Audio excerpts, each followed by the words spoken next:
The number doesn't make sense the first time you hear it. 83%. That is the share of the world's illegal opium that comes from a single country, a landlocked nation with no coastline, no oil, no functioning stock exchange, and an average annual income of under $500 in a good year.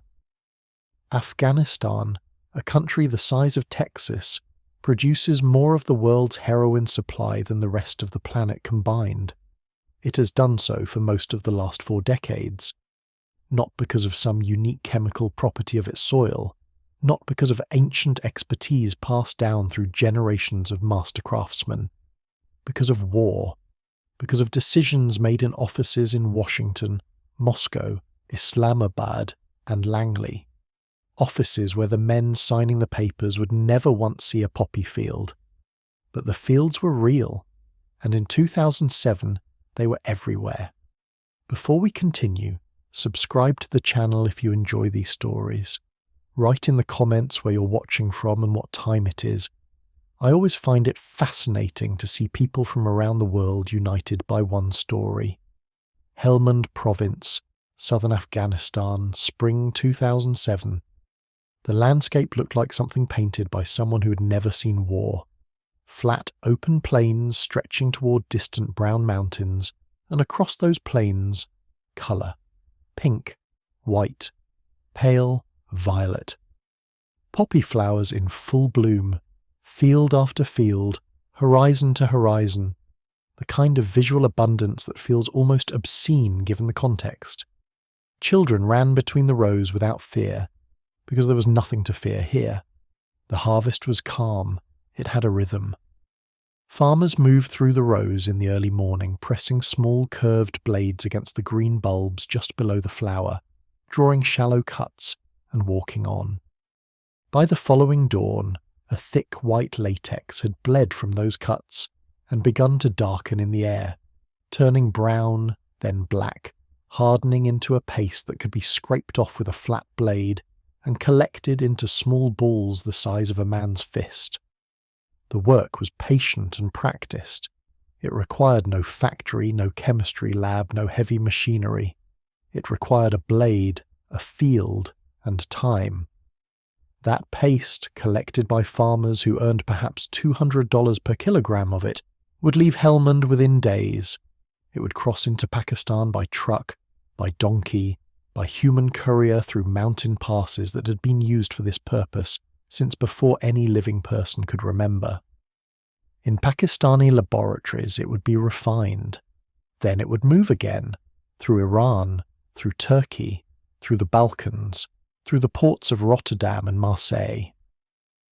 By the time that same kilogram arrived on the streets of London or Berlin or Moscow, it was no longer paste, it was heroin, and it was worth $80,000.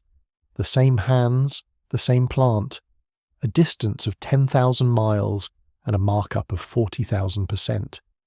In 2007, the year those Helmand fields were in peak bloom, the United Nations Office on Drugs and Crime published a report that used the word unprecedented. Afghan opium production that year reached 8,200 metric tons. To put that in terms the brain can actually hold, that was enough raw material to produce heroin for every single person on Earth to receive a lethal dose with supply left over. The global demand for medical morphine, for all surgeries and palliative care and pain management worldwide, was roughly 800 tons a year. Afghanistan was producing 10 times that amount, illegally, from fields that were, in many cases, visible from NATO military bases. Helmand alone, one province, accounted for more opium production than the entire country of Myanmar, which had previously been the world's largest producer. One province, one crop. And here is what makes that number impossible to dismiss and move past. 2007 was not a peak. It was a waypoint. Production would continue to climb. By that point, the United States had been in Afghanistan for 6 years. It had spent more than $2 billion specifically on counter-narcotics programs, efforts designed to reduce poppy cultivation, destroy drug labs, and provide farmers with alternative livelihoods. In those 6 years, production had not fallen, it had tripled. Every dollar spent on eradication seemed to correspond somewhere in the math to more flowers in the ground. This was not a coincidence. But understanding why requires going back much further than 2001, further than the Taliban, further than the Soviet invasion. It requires understanding that the story of opium in Afghanistan is not a story about drugs. It is a story about power, about who controls a country when no one can hold it, and what they use instead of money when money doesn't exist. It is also a story about a farmer named Nur Rahimi, who was born in Helmand in 1951, who grew up watching his father plant wheat, and who one day was handed a packet of poppy seeds by a man with a gun and a very reasonable offer. Nur never considered himself a drug producer. He considered himself a man trying to keep his family alive. He was not wrong. That is precisely what made the machine so durable. There are moments in history when a single crop becomes more powerful than any army occupying the land it grows on. The British learned this in China in the 19th century, when opium trade generated more revenue than any military campaign could secure. The French learned it in Indochina, when colonial administrators quietly protected poppy cultivation because the tax revenue was too useful to abandon. Empires have always understood what individual soldiers on the ground often don't, that the plant is not the problem. The plant is the solution for someone. In Afghanistan, the question of who the solution served shifted with each passing decade. In the 1980s, it served the CIA and the Mujahideen fighters they were arming against the Soviet Union. In the 1990s, it served the warlords who carved the country into fiefdoms after the Soviets left. After 2001, it served the warlords again, this time wearing the badge of American allies, and eventually it served the Taliban, the very movement the United States had invaded to destroy. At every stage, the farmers were the constant. They were always there. They were always the ones holding the blade. In the spring of 2007, a NATO soldier stationed at a base in Helmand later recalled that during a helicopter flight over the province, all he could see below him were poppy fields. Not a village, not a road, fields. He knew they were illegal. He knew what they would become. His unit had standing orders not to destroy them. The political decision had been made that alienating farmers was more dangerous than tolerating the crop. He flew over the flowers at 200 feet and said nothing. That silence, repeated 10,000 times by 10,000 different actors over 40 years, is what built the machine. The question is not how Afghanistan became the world's opium capital. The question is who built the infrastructure that made it possible, and why, every time someone had the power to dismantle it, they chose not to. That story begins long before the first Soviet tank crossed the Amu Darya River. It begins with a plant that has been growing in this region for centuries, quiet, unremarkable, medicinal, a crop that solved problems before it became one, and it begins with a world that was about to change everything around it. The poppy was in Afghanistan before Afghanistan existed.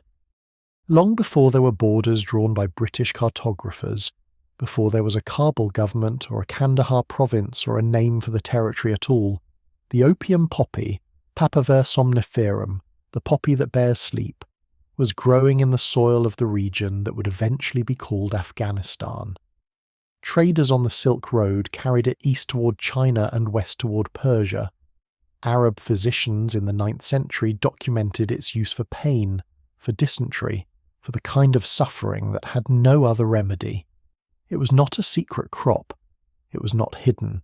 For most of human history, opium was simply medicine, the only reliable painkiller available to a world that had nothing else. In the villages of what is now Helmand Province, the plant had a specific and bounded role. A farmer kept a small plot. When a child had a fever that wouldn't break, when a labourer shattered his leg under a falling beam, when an old woman's joints locked solid in winter. Opium was what the village reached for. The dose was small, the plot was small, the economics were local. Nothing about this system was designed to supply a global market, because no global market yet existed for it. That would change, but not yet. The machinery that would eventually transform Afghanistan's modest poppy plots into the engine of a global drug trade was assembled elsewhere, by people who had never set foot in Helmand. It began with the British Empire, which in the 18th and 19th centuries built the largest state-managed drug operation in human history. The British East India Company cultivated opium in Bengal and Bihar with industrial discipline, fixed quotas per farmer, government-controlled processing, state monopoly export. The product flowed primarily to China, where by the mid-19th century, an estimated 10 million people were addicted. When China's Qing government attempted to destroy the supply, Britain went to war to protect its drug market. Twice. The First and Second Opium Wars were not euphemistically named. They were fought openly and explicitly to preserve the right to sell opium to Chinese consumers who had not asked for it. Afghanistan sat on the edge of this empire, never fully absorbed into it, but never untouched either. British India's northwestern frontier ran along the territory's southern and eastern margins. The infrastructure of the opium trade, the routes, the refinement knowledge, the commercial relationships, moved through the region like water-finding channels. Afghan traders watched. Afghan farmers observed what a crop with guaranteed buyers and a fixed price looked like. The knowledge settled into the ground quietly, like seed. By the early 20th century, as the British Empire contracted and Afghanistan secured its full independence in 1919, the country had a functioning but small opium economy.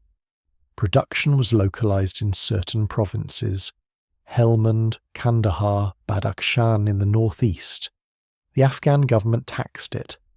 Some years they attempted to regulate it.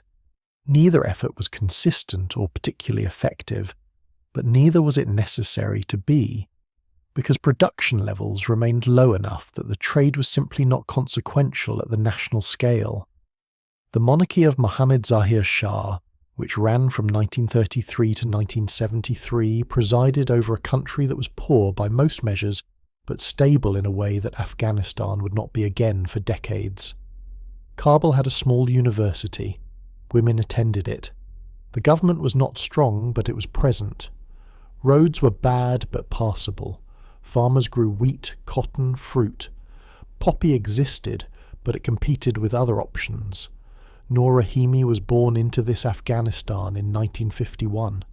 His birth village sat in the flatlands of central Helmand, close enough to the Helmand River that in wet years the fields near the bank were lush and productive. His father, Karim, was not a wealthy man by any measurement, but he owned his land, a strip about the size of 3 football fields, which in Helmand was enough to matter. Karim grew wheat as his primary crop. In one corner of the property, perhaps 1/10 of the total, he maintained a small poppy plot. It had been there when his own father worked the land, and his father before that. The poppy plot was not shameful. It was not hidden. The local market for opium paste was modest. A travelling trader came through twice a year, bought what Karim had, and moved on. The money covered school fees, a new tool, a sack of rice for the months before the wheat harvest came in. It was a supplement, a hedge against a bad wheat year. Noor grew up with the smell of poppy latex as one of the ordinary facts of springtime, sharp, faintly medicinal, present in the air across the whole district during harvest weeks. He would later say, in the way that farmers discuss the weather, that he could tell a good harvest year from a bad one by how strong that smell was in April. It was information. It was not yet a moral question. He was 11 years old when his father first let him help with the scoring, pressing the small curved blade against the green bulb in one practice stroke, shallow enough not to destroy the capsule, deep enough to let the latex run. Karim guided his son's hand twice, then stepped back. Noor managed the row himself. He was careful. He had his father's instinct for the right pressure. He would use that same technique for the rest of his working life. The Afghanistan that Noor grew up in was the subject of intense interest from two directions simultaneously, for reasons that had nothing to do with poppies. To the north, the Soviet Union shared a long border with Afghanistan and regarded the country as a necessary buffer state, ideally a friendly one, ideally socialist, but at minimum not hostile. To the south and east, the United States and its ally Pakistan watched the same country and reached the same conclusion in reverse. Afghanistan must not fall into the Soviet orbit. Both superpowers poured money into Kabul throughout the 1950s and 1960s. The Soviets built roads in the north. The Americans built roads in the south, including, notably, the irrigation infrastructure in Helmand province, a massive dam and canal project designed to open hundreds of thousands of acres to cultivation. American engineers planned the project. American money funded it. The Helmand Valley Authority, modelled on the Tennessee Valley Authority, was one of the largest development projects in Afghan history.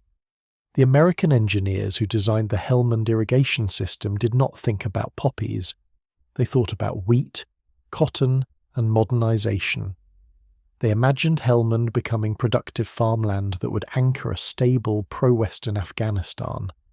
The canals they dug would eventually carry water to the fields of the largest opium-producing region on Earth.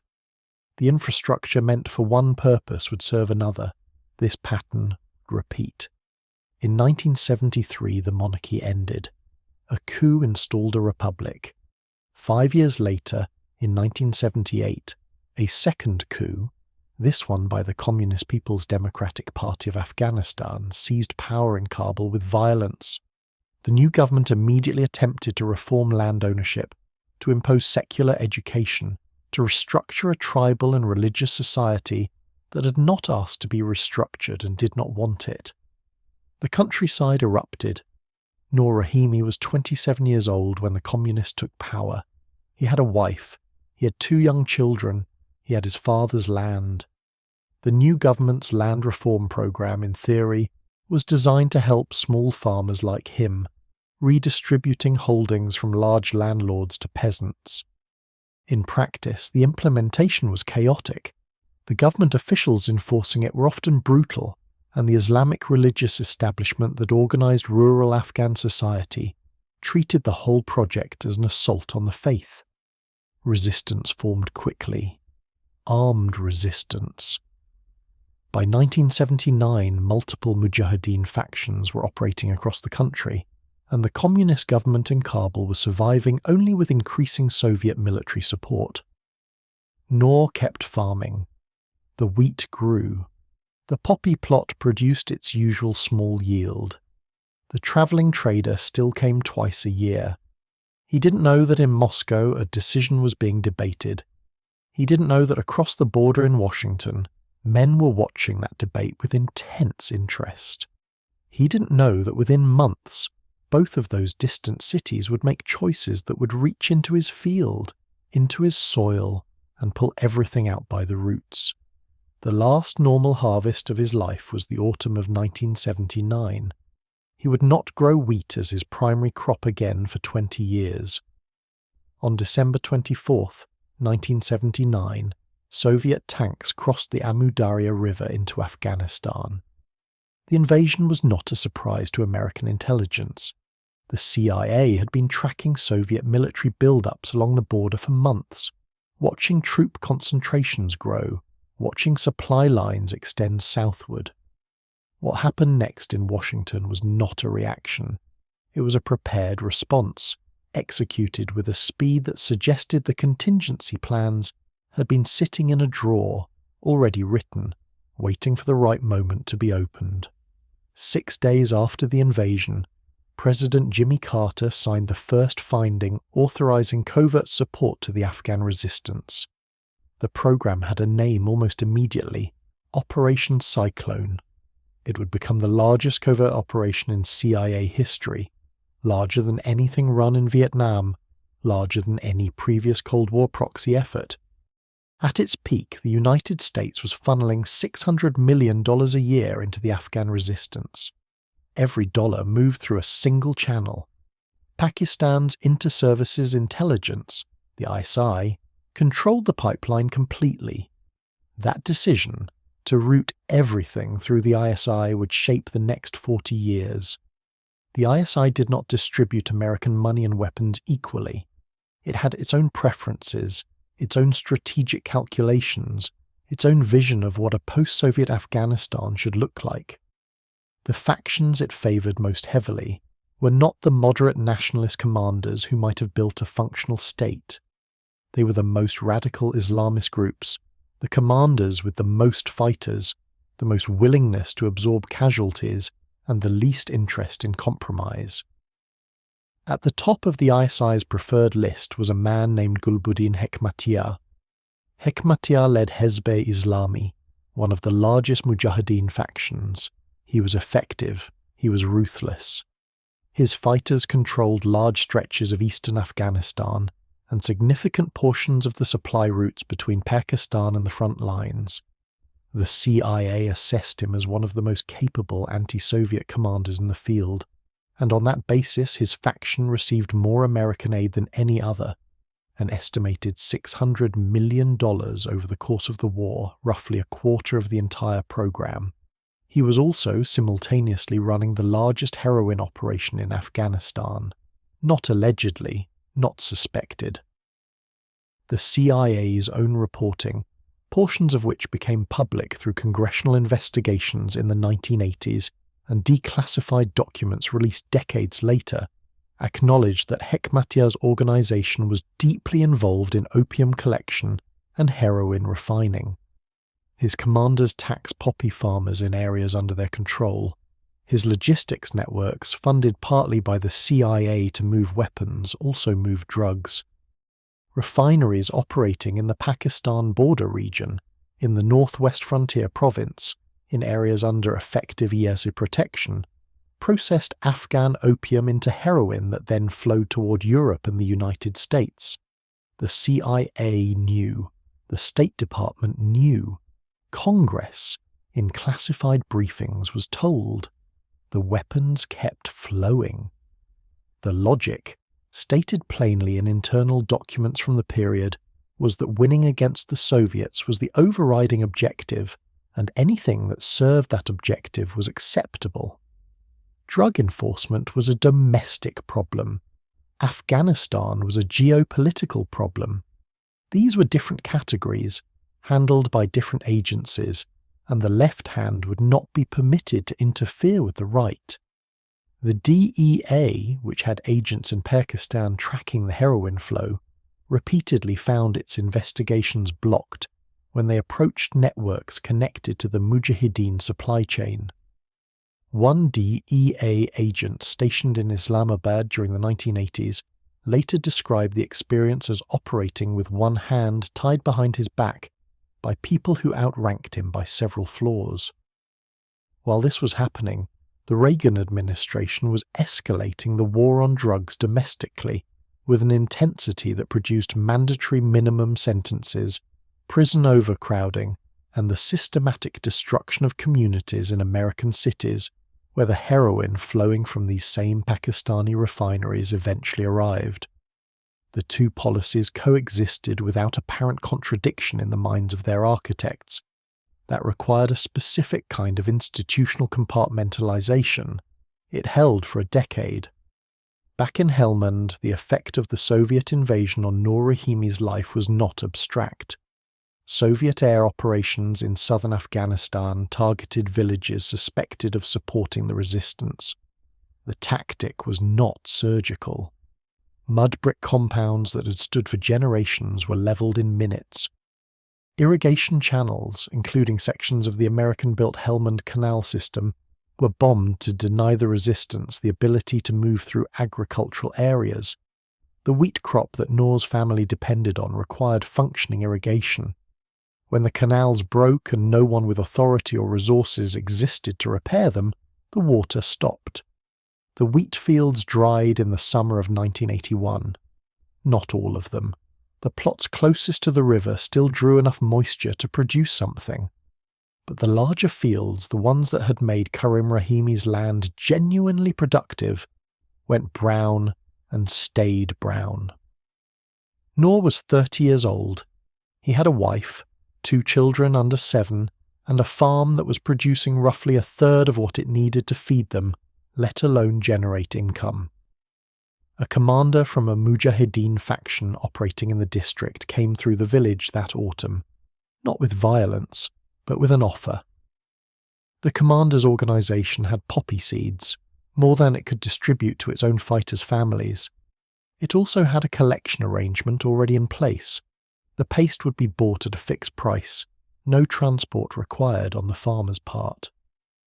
The price offered was 3 times the pre-war rate for wheat per unit of land. Noor planted poppy the following spring on the fields where the wheat had died. He was not alone. Across the Mujahideen-controlled areas of Afghanistan, the same dynamic was replicating itself at scale. Commanders needed money to buy weapons, pay fighters, and sustain operations independent of whatever the CIA and ISI were providing. Farmers needed income from land whose traditional crops had been made unviable by war. The poppy asked only for labour and water. It was drought-tolerant in ways that wheat was not. It was compact enough to hide, and it had a buyer waiting before the seeds were even in the ground. Afghan opium production in 1979, the last year before the invasion fully disrupted the agricultural economy, was approximately 200 metric tons. By 1982, it had reached 575 tons. By 1986, it crossed 400 tons, climbed past 500, then 600. By the time Soviet forces completed their withdrawal in February 1989, Afghanistan was producing 1,200 metric tons of opium per year. That is a 6-fold increase in 10 years. Every ton of that increase tracked directly with the expansion of territory under Mujahideen control, territory where no Afghan government taxation or regulation existed, where the only functional authority was the commander, and where the commander's finances depended on the crop. The heroin that came from this expansion did not stay in Afghanistan or Pakistan. It moved west through Iran and north through Central Asia, but the largest single destination was Europe. By the mid-1980s, the heroin supply flooding into Britain, West Germany, the Netherlands and France was overwhelmingly of Afghan-Pakistani origin, having displaced the Southeast Asian Golden Triangle supply that had previously dominated the European market. In the housing estates of Glasgow, the apartment blocks of Frankfurt, the port districts of Rotterdam, the same years that American weapons were flowing into Afghanistan were the years that Afghan heroin was arriving in European cities at prices low enough to create mass markets where only boutique ones had existed before. The price of a gram of heroin in London dropped by more than 50% between 1980 and 1986. Lower price, wider market, more users, more deaths. None of the people dying in those cities had a name for Gulbuddin Hekmatyar. None of them knew about Operation Cyclone. The connection between their needle and a CIA weapons program on the other side of the world required knowledge that nobody in their orbit possessed. The Soviets, for their part, were not passive observers of the drug economy developing in the territory they were trying to control. Soviet military intelligence documented the Mujahideen's opium operations extensively. Some researchers have argued, and some former Soviet officials have since confirmed in interviews, that certain Soviet field commanders tacitly allowed the drug trade to operate in contested areas, partly because disrupting it would have required engaging civilian populations in ways that were already politically costly, and partly because a drug-corrupted resistance was, in theory, a less coherent one. Whether that calculation was correct is a different question. What it produced, in practice, was a situation where both major foreign powers operating in Afghanistan had institutional reasons to tolerate the opium economy. The Americans because it funded their proxies, the Soviets because disrupting it was complicated and perhaps strategically counterproductive. The plant, as it had done for centuries, simply grew. By 1988, it was clear the Soviets were leaving. The Geneva Accords were signed in April of that year, establishing a timetable for Soviet withdrawal. In Washington, the CIA began the process of drawing down its involvement. Weapons pipelines were gradually redirected or shut. The massive covert funding that had sustained Operation Cyclone began to taper. Nobody in the program at that stage had a plan for what happened to the economy that had grown up around it. The commanders who had been receiving weapons and money for a decade had fighters to pay and networks to maintain. The farmers who had converted to poppy had no functioning markets for alternative crops. The irrigation infrastructure was still broken, the roads were still destroyed, the trading relationships that had supported wheat and cotton before 1979 had simply ceased to exist. The war was ending. The opium economy was not. Nur Rahimi had now been farming poppy for 8 years. His original wheat fields were still dry. His children were fed. His son Yusuf, born in 1975, was 13 years old and had spent his entire conscious life in a country at war. A country where the poppy field was not a symptom of something gone wrong, but simply a feature of the landscape, as ordinary as the river and as necessary as rain. The Soviets left in February 1989 with their tanks in formation and their flags visible, in a withdrawal that was televised and declared. What they left behind was a country with shattered infrastructure, a dozen armed factions no longer unified by a common enemy, and a drug economy that had been running for a decade with institutional support from both sides of the Cold War. The question now was who would control it. The answer would be more violent than anyone predicted, and it would produce something that nobody in Washington, Moscow, or Islamabad had anticipated. A movement born in the refugee camps, carrying Kalashnikovs and religious pamphlets, whose relationship with the poppy would be more complicated, more contradictory, and ultimately more consequential than anything that had come before. The harvest begins before sunrise. In the pre-dawn darkness of an April morning in Helmand, when the air still holds the night's cold and the mountains to the north are invisible against the sky, the farmers are already moving through the rows. They work by feel as much as by sight. The bulbs are familiar under their fingers, round and firm, the size of a large egg. Each one sits atop a green stem, below the spent flower that has already dropped its petals, leaving the capsule naked and ready. The farmer grips the bulb lightly in one hand. With the other, he draws the blade. The tool is simple. A curved piece of metal with 3 or 4 small tines, each tine a shallow blade, designed to score the surface of the capsule without penetrating its interior wall. The cut must be precise. Too shallow and nothing bleeds. Too deep and the latex drains into the capsule instead of out of it, ruining the yield. A skilled farmer learns the right pressure in childhood and never forgets it. Nur Rahimi had learned it at 11. By the time he was 35, his hands made the motion without conscious instruction. He moved down the row. The latex followed him, white and thin at first, thickening as it hit the air, beginning its slow oxidation from pale cream to deep amber to, by morning, a dark resinous brown. The chemistry happening inside that small wound is ancient and indifferent. The poppy produces latex as a defense mechanism. It is meant to deter insects and herbivores, its bitterness a warning.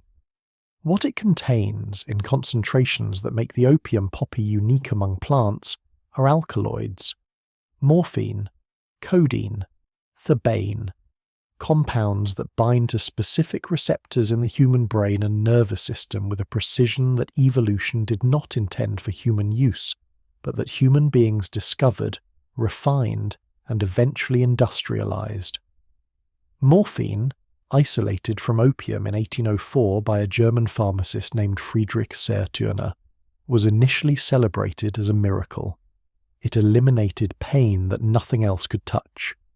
By the American Civil War, it was being injected directly into wounded soldiers with newly invented hypodermic syringes, and the number of veterans who returned home dependent on it was large enough that morphine addiction acquired the name the soldier's disease. Heroin, diacetyl morphine, was synthesized in 1898 by the Bayer Pharmaceutical Company and marketed, with genuine commercial enthusiasm, as a non-addictive substitute for morphine. The name came from the German word heroisch, heroic. None of that history was in Nor's mind as he moved through the rows. He knew what opium did in the body. Every farmer in Helmand did. It killed pain. Given to a child with dysentery, it slowed the gut and bought time.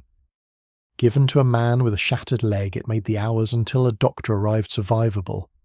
These were not abstractions. These were things he had seen in his own family. The plant had a use.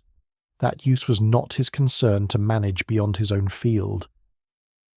By mid-morning, the latex had hardened on the scored bulbs into dark beads and thick runs of brown paste.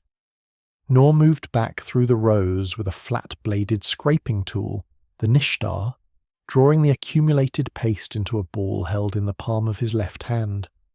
The smell was heavy and distinct, green and sharp at first, then something deeper underneath, almost medicinal, the smell of the compound itself beginning to concentrate.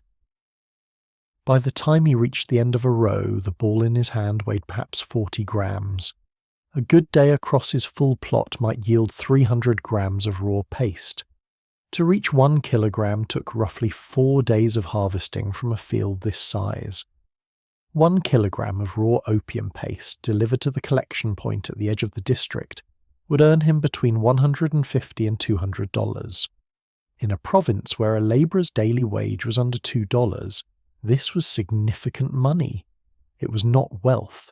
It was survival arithmetic. That same kilogram, once it left his hands, entered a transformation so extreme that the numbers on the other end of it belonged to a different world entirely. The collection network that received Nor's paste operated with the quiet efficiency of any commodity supply chain. A local broker, not a warlord, not a commander, but an ordinary merchant with connections to both, consolidated the paste from a cluster of farms. He stored it briefly in his compound, mixed in with legitimate goods, and waited for the transport arrangement. Trucks moved the consolidated paste to the border region, into Pakistan's Balochistan province or the northwest frontier, depending on the route and which checkpoints were cooperative that week. In Pakistan, the paste entered refineries. Calling them laboratories overstates the infrastructure. Many were simple compounds, a few rooms, basic chemical equipment, men who had learned the process by doing it. Acetic anhydride, the key chemical in converting morphine base to heroin, was imported through legitimate industrial channels, its dual use as a plastics manufacturing chemical providing sufficient cover. The conversion process took roughly 2 days. What entered as opium paste exited as number 4 heroin, white, powdery, water-soluble, injectable. The refined product then moved through a layered distribution network that had evolved over the course of the 1980s into something approaching a professional logistics operation. From Pakistan, multiple routes. The Balkan route carried the largest volume, through Iran, Turkey, Bulgaria, and into Western Europe. The northern route moved through Central Asia and Russia. Each link in the chain added margin. Each broker, transporter, and wholesaler took a cut that multiplied the value of the product at every stage. By the time a kilogram of Afghan heroin reached a street dealer in London or Frankfurt, it had passed through perhaps 8 pairs of hands. Each pair had taken a percentage. The final street price, cut with adulterants to increase volume, represented a markup over Nor's farm gate price of somewhere between 400 and 500 times. He received $200. The street yielded 90,000. Nor did not know these numbers. He had no mechanism for knowing them. His world was the farm, the district, the seasonal rhythm of planting and harvest. What he knew was what he could see, that the poppy buyer came reliably, that the price was predictable, that no one taxing his wheat crop had ever offered him the same certainty. He was 35 years old in 1986, the year this account places him most clearly in view. His father Karim had died 2 years earlier, not from violence but from a chest infection that a functioning medical system might have treated easily. Nor had buried him in the village cemetery, in the dry ground on the northern edge of the settlement, and had returned to the fields the following morning because the harvest did not adjust for grief. His wife, Fatima, managed the household with a precision that was itself a form of survival skill.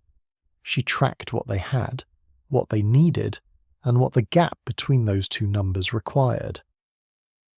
In the mid-1980s, the poppy plot closed the gap. Without it, the family's caloric security, their actual ability to eat reliably through the winter, was not guaranteed. Their son Yusuf was 11 in 1986. He helped with the harvest. He was careful and quick, and he had his father's instinct for the right pressure on the blade.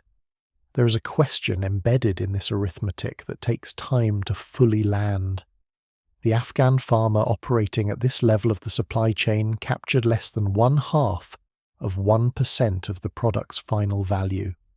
The land, the labour, the risk of crop failure, the risk of military action against poppy-growing areas, all of that concentrated risk for a return that the next person in the chain multiplied tenfold by doing nothing more than driving a truck. The structure was not unique to opium. It was the structure of every extractive commodity economy in history. The people closest to the ground bearing the most risk for the smallest reward, the value concentrating upward through the chain toward whoever controlled the processing, the logistics, or the final market. What made opium different was the illegality that ran through every stage of it, which meant that the normal mechanisms for a producer to organize, negotiate, or seek better terms were unavailable. You could not form a farmers' cooperative for opium paste. You could not lobby for better prices. You took what was offered because the alternative was not a competitor's offer. It was nothing. In the late 1980s, a new alternative was appearing. Not a better price for the paste, but a way to capture more of the chain. Some Afghan entrepreneurs, some of them commanders, some of them merchants, some of them a combination of the two, were establishing their own refining operations on Afghan soil, rather than sending the paste to Pakistan. Smaller than the Pakistani operations, less sophisticated but closer to the source. The margin they captured was larger. Nur Rahimi had no involvement in that development. He was a farmer, not a trafficker. But his son Yusuf was watching the economics of the trade with an attention that 11-year-olds apply to the things they understand will shape their lives. He saw who came to collect the paste. He saw what they drove. He noticed which compounds in the district had new construction and which ones were unchanged. He was 11. He was learning, and the war that had built this system was not over. It was only transforming. Because in 1989 the Soviets had left, the CIA's money was tapering off, and the commanders who had run the resistance were about to turn their weapons on each other. The supply routes, the collection networks, the refining connections, all of that infrastructure built over a decade of covert war was about to lose its original purpose, which meant it needed a new one. The crop was ready, the machine was ready, and the chaos that was coming would accelerate everything that had already been set in motion. The Soviet withdrawal was celebrated in Washington as a victory. It was, by the narrow definition of the original objective, exactly that. The Red Army had entered Afghanistan in December 1979 and departed in February 1989, defeated not by American soldiers but by Afghan fighters armed with American weapons. The Cold War's most expensive proxy conflict had produced the result it was designed to produce. Then the Americans left too. Not physically, the embassy stayed open, the aid continued for a few years, but strategically, completely, with a finality that the Afghans who had fought the war experienced as abandonment. Afghanistan was no longer a priority. The Cold War was ending everywhere simultaneously, and the policy architects who had managed Operation Cyclone were now managing the collapse of the Soviet Union itself, the reunification of Germany, the liberation of Eastern Europe. Afghanistan was yesterday's file. What they left behind was a country with no functioning government, at least a dozen heavily armed factions, destroyed infrastructure, 3 million refugees still in Pakistan and Iran, and a drug economy that had been running for 10 years with institutional support from both superpowers. The CIA's weapons were still there. The ISI's relationships with the commanders were still there. The poppy fields were still there. And the commanders, now without a common enemy, turned on each other with a comprehensiveness that shocked even observers who had tracked the war closely. Kabul, which the Soviet-backed government had held throughout the entire decade of conflict, finally fell to the Mujahideen in April 1992. The moment of victory lasted approximately 72 hours. Then the factions that had united to take the city began fighting each other for control of it. What followed was not a civil war in the conventional sense, not two sides with defined territories and political programs. It was a fragmentation, a constant realignment of alliances that shifted week by week, where the commander who was your ally on Tuesday might be shelling your neighborhood by Friday. Kabul was systematically destroyed. Not in the way that wars sometimes accidentally destroy cities, but deliberately, as factions used artillery against civilian districts controlled by rival commanders, demolished markets, collapsed apartment buildings, turned the old royal palace into a gutted shell. An estimated 50,000 civilians died in Kabul between 1992 and 1996. The people who fled the fighting described not knowing which direction was safe, because safety depended on which faction controlled each street, and that changed. In Helmand, the violence operated differently. Not the urban artillery exchanges of Kabul, but a grinding competition between local commanders for control of the province's most valuable asset.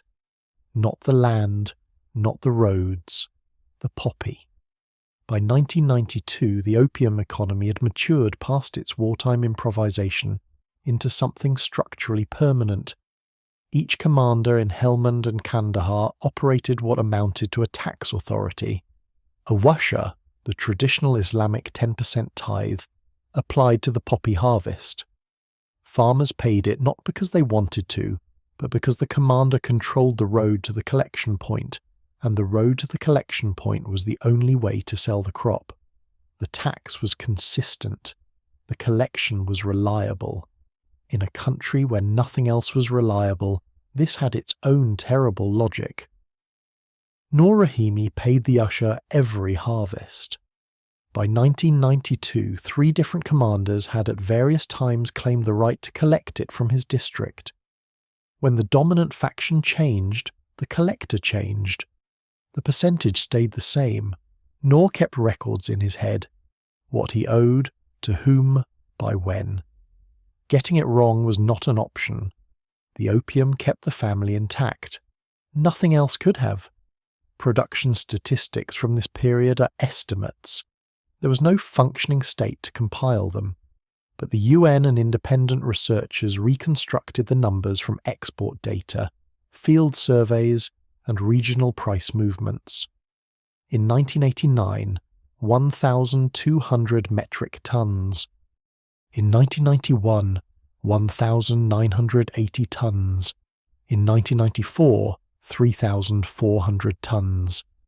The civil war, which destroyed nearly every other sector of the Afghan economy, accelerated opium production because it destroyed every alternative simultaneously.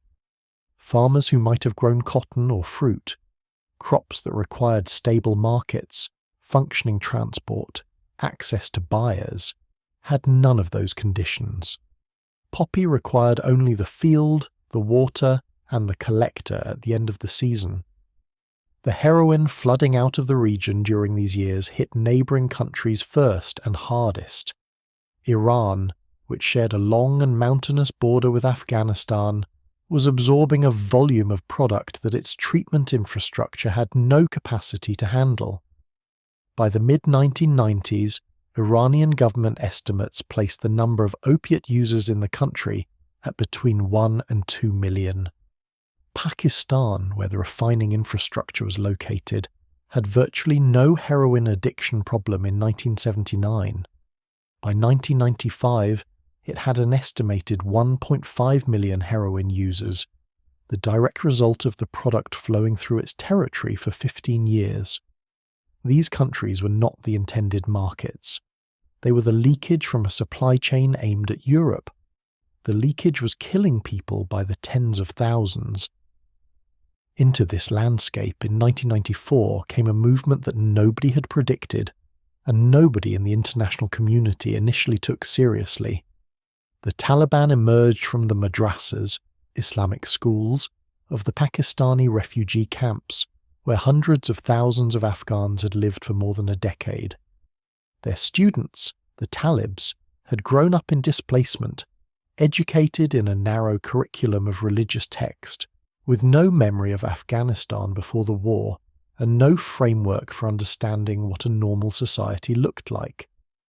Their leader, Mullah Omar, was a one-eyed veteran of the anti-Soviet war, who had lost the eye to shrapnel and had subsequently spent years in religious study. The Taliban's initial appeal was not theological. It was the appeal of order to people who had endured 6 years of faction warfare that served no purpose anyone could explain. In late 1994, a Taliban unit intervened to stop a warlord from abusing civilians at a checkpoint near Kandahar. Word spread. Fighters joined. The movement swept through southern Afghanistan with a speed that the established commanders, accustomed to grinding positional warfare, had no answer for. By September 1996, the Taliban controlled Kabul. Here is where the story produces its first major reversal, a fact so contrary to the expected narrative that it requires a moment to register fully. The Taliban banned opium, not immediately, not completely, and not without significant internal inconsistency. But beginning in the late 1990s, Taliban governance in the areas they controlled included active discouragement of poppy cultivation, framed in religious terms, opium as haram, forbidden under Islamic law.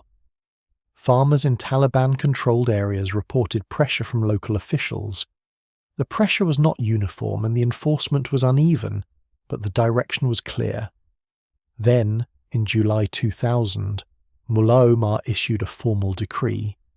Poppy cultivation was declared un-Islamic and was banned throughout Taliban-controlled Afghanistan, which by that point was roughly 90% of the country. Local officials were instructed to enforce the ban. Farmers who planted were threatened with destruction of their crops. The result was, by any metric, extraordinary. In the 2000 growing season, Afghan opium production had been approximately 3,300 metric tons. In the 2001 growing season, the first full year under the ban, production collapsed to 185 metric tons, a 94% reduction in a single year. No counter-narcotics program in the history of international drug control had ever achieved anything remotely comparable. The United States would spend $9 billion over 2 decades attempting to replicate this result and never come close. The most effective anti-drug intervention in the region's modern history was implemented by a government that the United States refused to recognize, and was actively working to isolate through international sanctions. The ban worked so completely that it triggered a global heroin supply shock. Prices spiked in European cities. The stockpiles held by Pakistani traffickers, product accumulated from previous harvests, bought time, but by late 2001 the shortage was real and measurable. Why did the Taliban do it? The religious framing was genuine. Opium's status under Islamic law had been debated for decades, and the more conservative position held it as clearly forbidden. But there was also a strategic calculation visible in retrospect. The Taliban had been seeking international recognition and sanctions relief, and demonstrating control over the drug trade was a potential bargaining chip with the West. Whether the ban would have held permanently, whether the Taliban would have found another revenue mechanism, whether some accommodation between the religious prohibition and the economic reality of the farming population would have eventually emerged, none of those questions would ever be answered.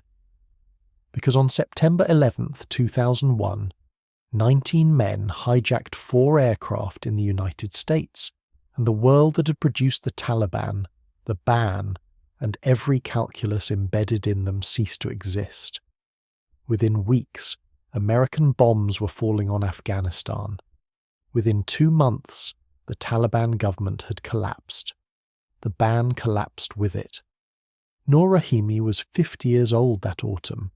His son Yusuf was 26, unmarried, working the farm alongside his father, navigating the checkpoint arithmetic that had defined life in Helmand for the past decade.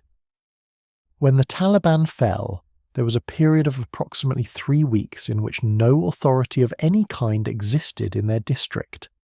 No commander, no tax collector, no government official of any faction. In that vacuum, something began to move. The farmers were already looking at their fields, calculating the spring planting, watching to see who had arrived to tell them what they were allowed to grow. The answer came faster than anyone expected, and it came from a direction that would take years for the full implications to become visible. The bombs started falling on October 7th, 2001. Within 52 days, the Taliban government had ceased to exist as a functioning administrative structure. American Special Operations Forces, working alongside the Northern Alliance, the coalition of warlords who had spent the 1990s fighting the Taliban from their strongholds in the north, moved through the country with a speed that surprised military planners who had prepared for a longer campaign. Kandahar fell in December. Mullah Omar disappeared into the border region. The world watched and concluded that Afghanistan had been liberated. The Northern Alliance commanders who rode into Kabul on American air support in November 2001 were not new figures. They were the same men who had carved Kabul into artillery ranges in the early 1990s. They were the same commanders whose checkpoints had taxed every kilogram of poppy paste moving through northern Afghanistan for a decade. Their names appeared in DEA intelligence files from the 1990s. Some of them appeared in UN reports documenting drug trafficking networks. They were now the backbone of the new Afghan government, appointed to cabinet positions, given control of ministries, handed the institutional authority of a state being rebuilt with American money. The CIA needed them. They were the only force that knew the terrain, spoke the languages, and had the fighters. The question of their finances was not asked loudly. The spring planting season of 2002 arrived 3 months after the Taliban's collapse.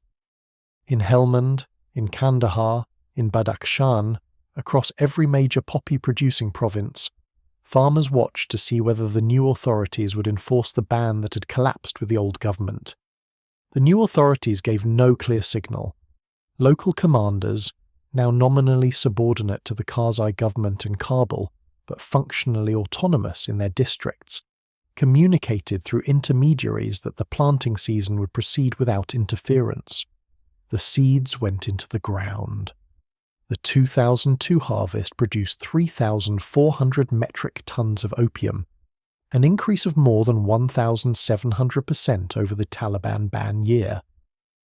In a single growing season, Afghanistan went from near zero production back to levels that exceeded anything achieved during the Soviet war. The infrastructure had never been dismantled. The collection networks, the border routes, the Pakistani refining connections, everything had simply waited through the ban year like a machine with the power switched off, ready to resume the moment the switch was flipped. The United States was now simultaneously running a military occupation of Afghanistan and a global war on drugs. The collision between those two objectives generated internal contradictions that the policy apparatus never resolved. The Counter-Narcotics Directorate of the new Afghan Interior Ministry was staffed in part by men whose commanders were profiting from the trade it was supposed to suppress. The US Drug Enforcement Administration deployed agents to Afghanistan and found that their investigations kept running into networks protected by people the CIA or the military was relying on for counterterrorism operations. Arresting a drug trafficker, who was also an intelligence asset, required approvals that moved up chains of command and usually came back as denials. The DEA agents filed their reports. The reports accumulated. By 2004, a pattern had become visible to anyone examining the production data honestly. Opium cultivation was expanding fastest in the provinces, most firmly under the control of American allied warlords, not in contested areas, not in Taliban-influenced districts, in the areas of firmest coalition control. This required explanation. The explanation, when it came from official sources, was that poverty and lack of alternative livelihoods drove farmers to poppy. This was true but incomplete. It did not account for why the commanders controlling those areas were not using their authority to suppress the trade, nor why eradication efforts in those same areas were so consistently ineffective. The eradication programs deserve specific examination because the gap between their stated goals and their actual effects was almost perfectly consistent across 20 years. The mechanics worked like this. International funding, primarily American and British, paid for eradication teams that moved through districts destroying poppy fields. The teams were supposed to target large landholders and drug traffickers first, sparing subsistence farmers. In practice, the teams moved where it was safe to move, which meant they moved where commanders allowed them to go.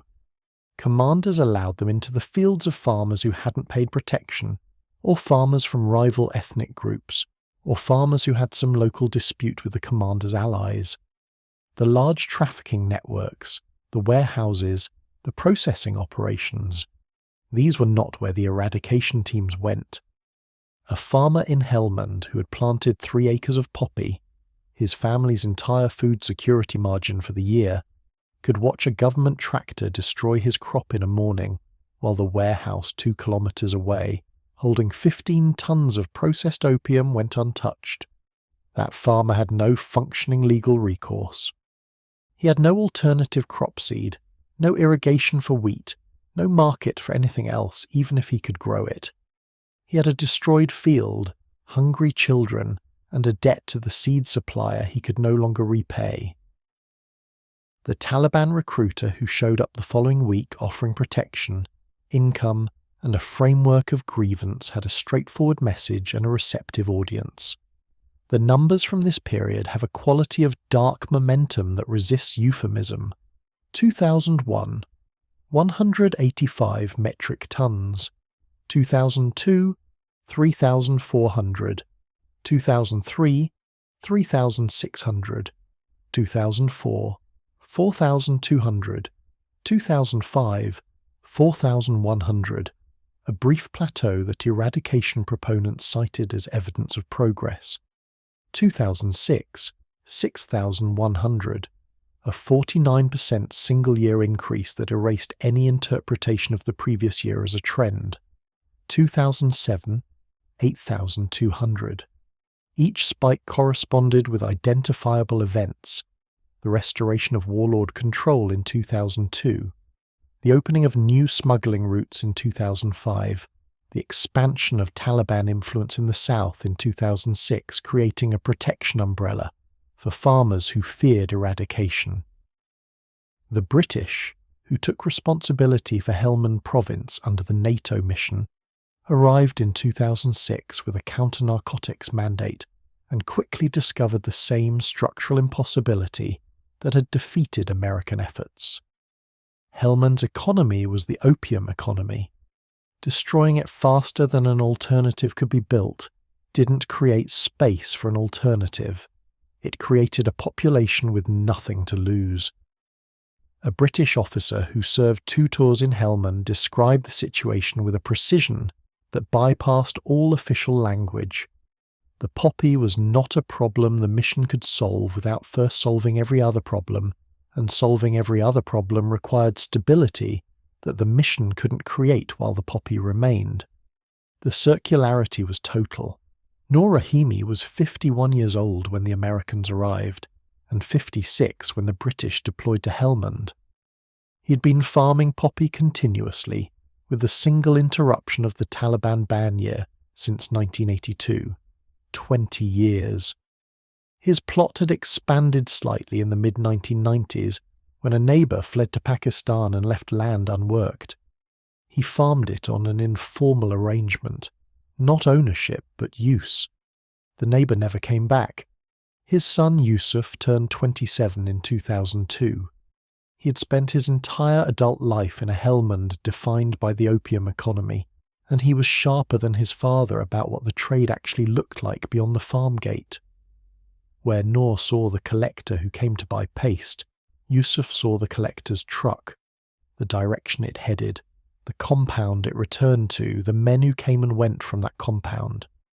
He noticed that certain families in the district had built second floors on their houses in the past 3 years. He noticed which men now had motorcycles. Yusuf was not ambitious in a criminal sense. He was observant in the way that young men with limited options always are, cataloguing the paths that led somewhere, eliminating the ones that didn't. Farming the plot would sustain the family. It would not change anything. He was watching for the thing that might change something. In 2004, a connection presented itself. A man from a neighbouring district, someone Yusuf had known slightly since childhood, was looking for someone reliable to coordinate collection from several small farms in their area, consolidating paste from multiple sellers and arranging handoff to the transport network. The pay was a fixed percentage of the consolidated volume. The risk was the risk of being caught by eradication teams or rival networks, both of which were manageable if you knew the district and its rhythms. Yusuf knew the district. He knew its rhythms intimately. He started with 3 farms besides his father's. Within a year he was coordinating 11. He kept no written records. He maintained no profile. He was not a trafficker in the sense of moving product across borders. He was a facilitator at the lowest rung of the wholesale structure, the man who turned individual farmer sales into a consolidated lot, large enough for the transport network to bother with. The margins were thin at his level, but they were consistent. Noor knew what his son was doing. He said nothing about it. The harvest was the harvest. Survival was survival. While Yusuf was building his quiet network in Helmand, the downstream consequences of the post-2001 production surge were registering in countries that most Afghans had never heard of and would never visit. Russia was hit with particular severity. Afghan heroin moving through Central Asia, through Tajikistan, Uzbekistan, Kazakhstan, found a market in Russian cities that had no existing treatment infrastructure and a population already economically hollowed out by the collapse of the Soviet Union. Between 2000 and 2010, Russia's heroin-addicted population grew from an estimated 500,000 to approximately 2.5 million. The death rate was staggering. Russian health authorities estimated that heroin was killing 30,000 Russians per year by the mid-2000s. more than the Soviet Union had lost annually in Afghanistan during the entire war. The irony registered at the highest levels of the Russian government. The country that had invaded Afghanistan in 1979 and been defeated was now losing more citizens annually to Afghan heroin than it had lost to Afghan bullets. Russian officials raised the issue repeatedly in NATO forums, arguing that the Western alliance's tolerance of poppy cultivation was a national security threat to Russia. The arguments were acknowledged and largely unaddressed. Iran, sharing a 900-kilometre border with Afghanistan, was absorbing product volumes that its enforcement infrastructure could not begin to manage. The border was mountainous, sparsely populated, and impossible to fully monitor. The Iranian government deployed tens of thousands of border guards and lost hundreds of them to armed confrontations with smuggling convoys over the course of the 2000s. Iranian drug enforcement casualties from operations against Afghan smuggling networks exceeded the casualties of many conventional military conflicts. None of this was visible from Helmand. The flowers bloomed in April. The paste was collected in May. The trucks left at night. By 2006, a classified NATO assessment that circulated among senior alliance officials contained a conclusion that nobody in a public position was willing to state plainly. The counter-narcotics effort in Afghanistan was not merely failing, but was actively counterproductive, generating more instability than it suppressed. The document noted that eradication had become the Taliban's most effective recruiting tool. It noted that the warlords profiting from the trade were simultaneously the pillars of the government the alliance was defending. It noted that no viable alternative livelihood program had been deployed at a scale remotely sufficient to replace poppy income for the farming population of the major producing provinces. The document was not published. It was not acted on. A revised counter-narcotics strategy was announced the following year, with adjusted metrics and a renewed commitment to eradication. The 2007 harvest hit 8,200 metric tons. What the NATO assessment had not yet identified, or had identified but not committed to paper, was that the Taliban, the movement that the entire military operation was designed to suppress, had by this point developed a relationship with the opium economy that was not just opportunistic but structural. The Taliban were not simply tolerating the crop. They had built a taxation system around it that was funding their insurgency with a reliability and scale that external donations from Gulf states and criminal enterprises could not match alone. Understanding how that happened, how the movement that had banned opium so effectively in 2000 became its most sophisticated institutional beneficiary by 2008, requires going back to the moment the Taliban lost power and asking what they did next. The answer changes everything that came before it. When the Taliban government collapsed in late 2001, its fighters did not dissolve. They dispersed. Across the border into Pakistan's tribal belt, into Quetta, into Peshawar, into the same refugee infrastructure that had produced the movement in the first place. Taliban commanders regrouped with a discipline that surprised analysts who had expected the organization to fragment under military pressure. Mullah Omar was alive and functioning as a leadership figure from Pakistani territory. The command structure, battered but intact, began almost immediately to assess what had been lost, what remained, and what the path back looked like. The financial question was the most pressing. The Taliban in power had operated with state revenue, customs duties, the USSR tax on agriculture, foreign donations from Gulf sources, and the leverage that comes with controlling territory and trade routes. All of that was gone. What remained was the network of relationships with the farming communities of southern Afghanistan, relationships built not through the opium trade, but, paradoxically, through the ban on it. The Taliban had enforced order. They had resolved disputes. They had been, in the villages of Helmand and Kandahar, the authority that showed up and functioned. That institutional memory did not evaporate when the government fell. It waited. The decision to reverse the opium ban was not announced. It did not appear in a decree or a public statement. It emerged through a series of local-level accommodations beginning in 2002, as Taliban commanders filtering back into southern Afghanistan from Pakistani sanctuary made contact with the farming communities they had previously governed.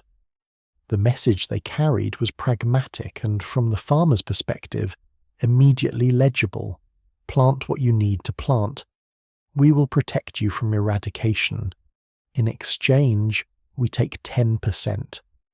The 10% was the traditional uashar, the same Islamic tithe the Taliban had collected on other crops when in power, reframed and applied to poppy. The religious contradiction with the 2000 ban was acknowledged within the movement's internal debates and resolved through a legal argument that had been available since the beginning. If the proceeds of the crop funded the defense of the Muslim community against foreign occupation, the prohibition was suspended. The scholars who provided this ruling were operating within a recognizable tradition of Islamic jurisprudence that permits otherwise forbidden acts under conditions of necessity. Whether the farmers found this reasoning convincing was irrelevant. The protection was real. The price was fixed. The alternative, no protection, eradication at the discretion of commanders whose loyalty shifted with coalition payments, was worse. The Taliban taxation system that developed between 2002 and 2008 was not improvised. It was structured with a precision that reflected genuine institutional thinking about sustainable revenue generation. The system operated at 3 distinct levels. At the farm level, the USHR, 10% of the harvest value, was collected by local Taliban representatives who were embedded in the communities and known to the farmers personally. Payment disputes were adjudicated by Taliban courts applying a consistent standard. Farmers who couldn't pay in cash could pay in kind. The collection was, by all accounts, more predictable and less extortionate than the warlord checkpoint system it replaced in Taliban-influenced areas. At the trafficking level, a separate tax, the zakat on commercial activity, was applied to opium moving through Taliban-controlled routes. Transporters paid per kilogram. The rate varied by route and risk level, but was consistent enough that traffickers could factor it into their pricing.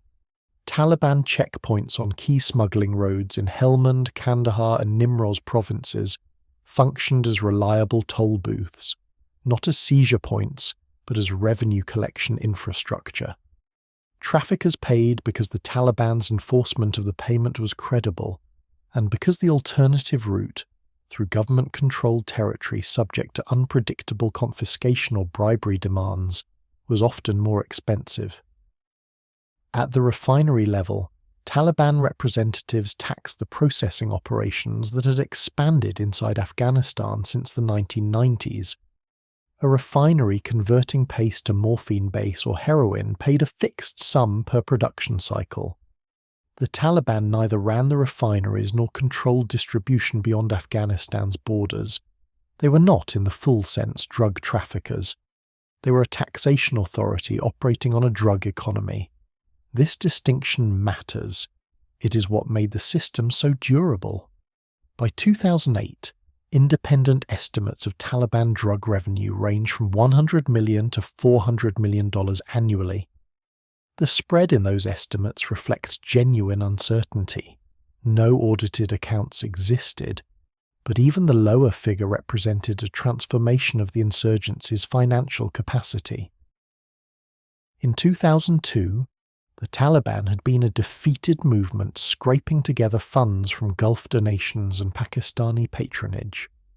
By 2008, they were a self-financing insurgency with reliable domestic revenue, operating in the same territory as the crop that generated it.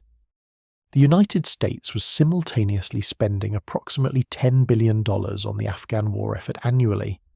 The Taliban were funding their side of the same conflict for somewhere between $100 and $400 million a year, almost entirely from a plant growing in the country they were both fighting over.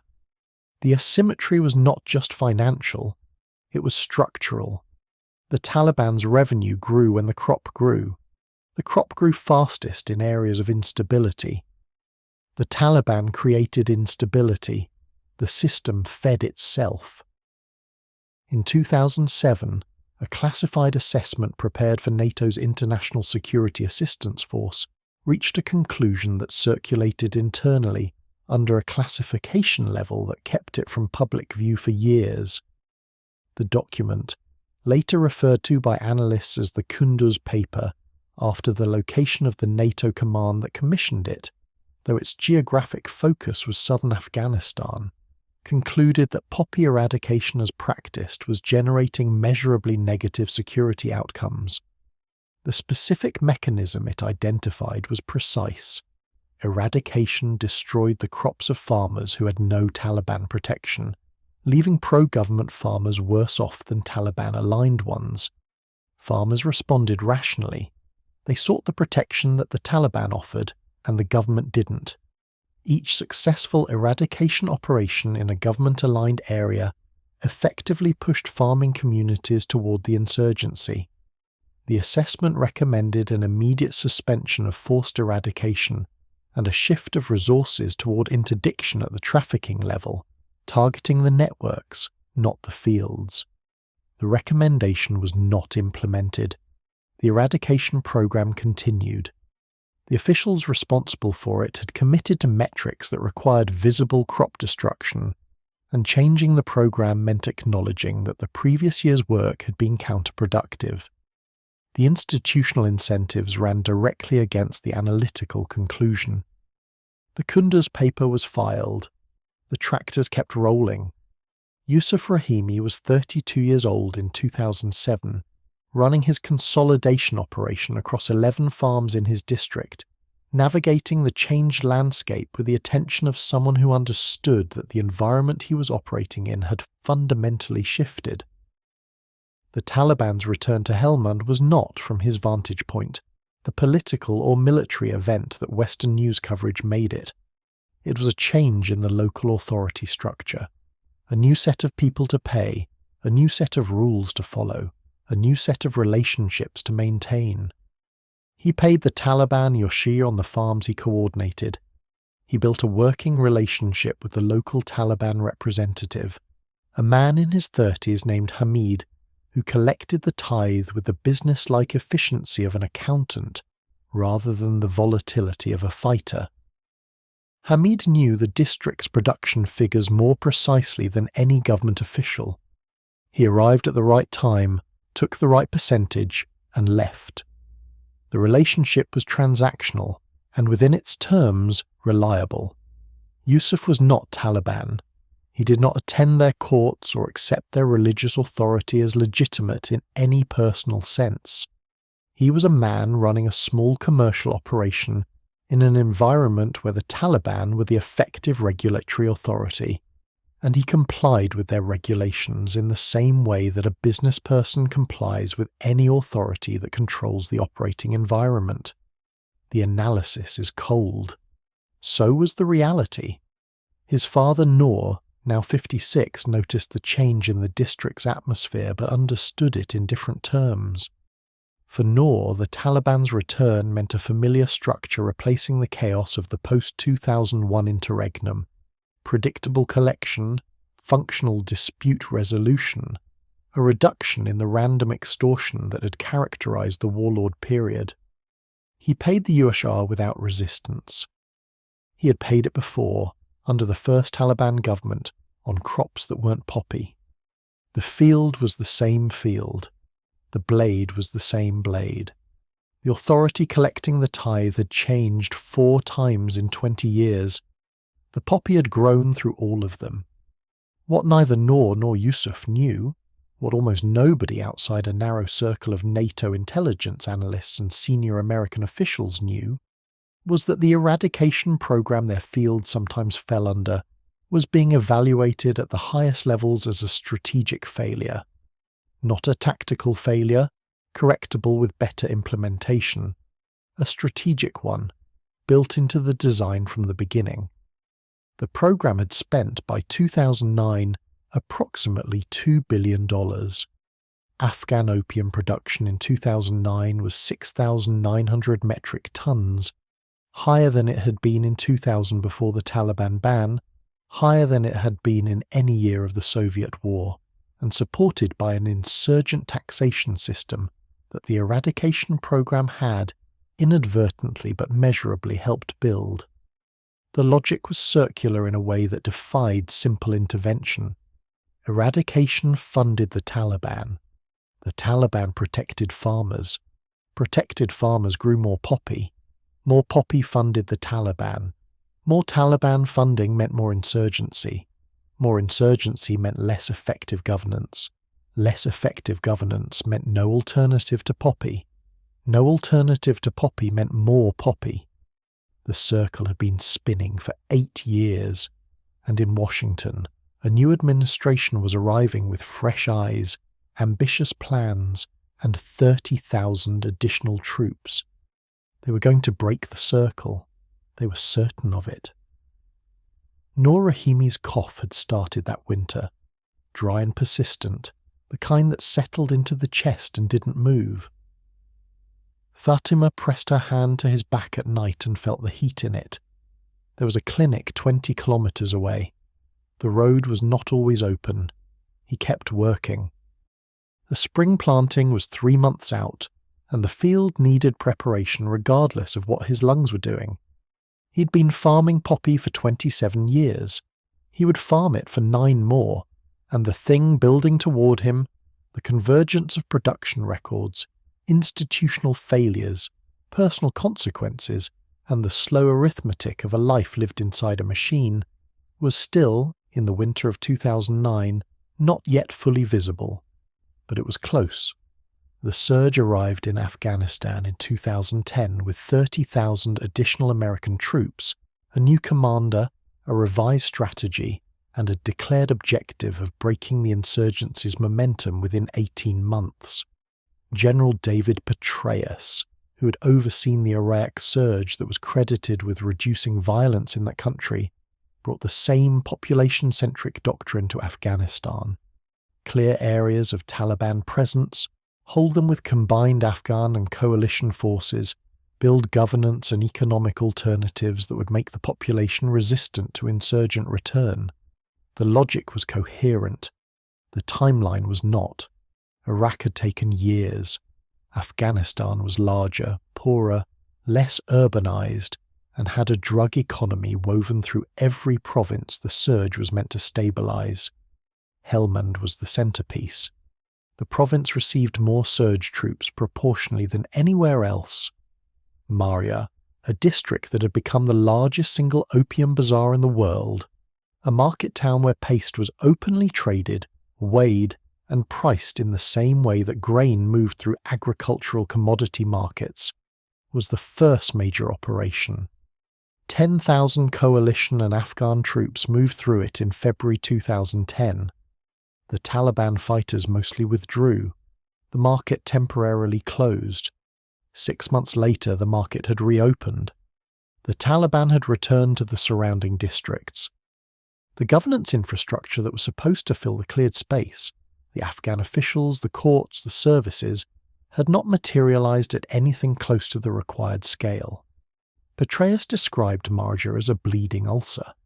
He had used the phrase to describe a problem. It was actually a diagnosis of the entire strategy.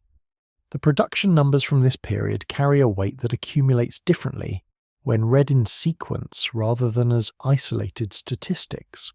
2010, 3,600 metric tons, a drop attributed partly to a poppy blight that hit Helmand's crop. Military planners cited it as evidence that the surge was working. The blight was a weather event.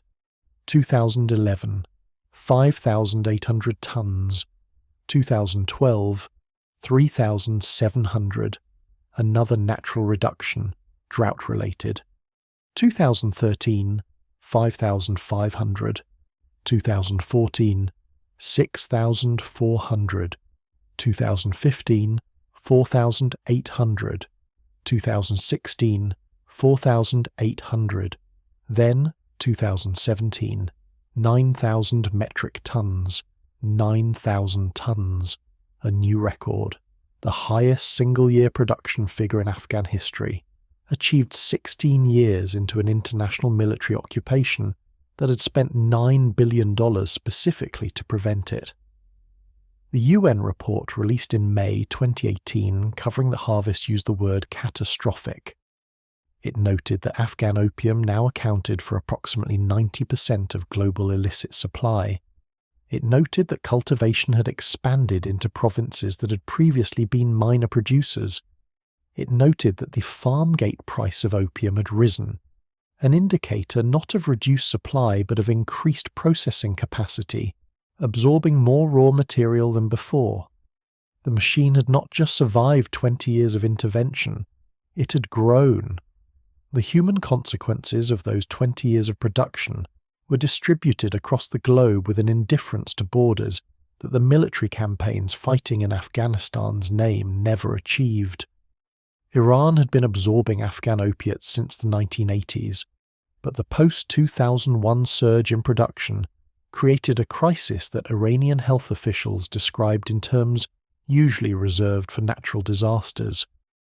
By 2015, the Iranian government's own statistics placed the number of opiate-dependent citizens at approximately 2.8 million, in a country of 80 million people, the highest per capita opiate addiction rate in the world. Iranian border security had lost more than 3,700 officers killed in anti-smuggling operations since 1979. The border was not sealed. It could not be sealed. The Balochistan Desert, the mountain passes of Khorasan, the river crossings of Sistan, the geography worked against any enforcement effort. Russia's trajectory tracked Iran's with a slight delay.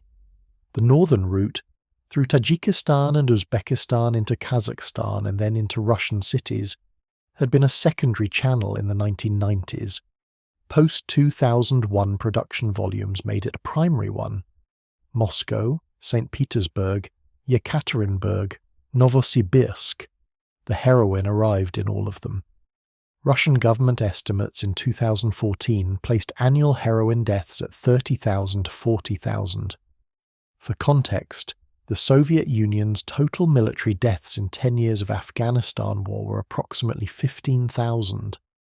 The country that lost the war in Afghanistan was now losing twice as many people annually to its agricultural output. In Europe, the picture was less concentrated but no less lethal. Britain, which had taken military responsibility for Helmand, the single most productive province, saw heroin deaths rise through the 2000s to levels that public health officials described as a national emergency.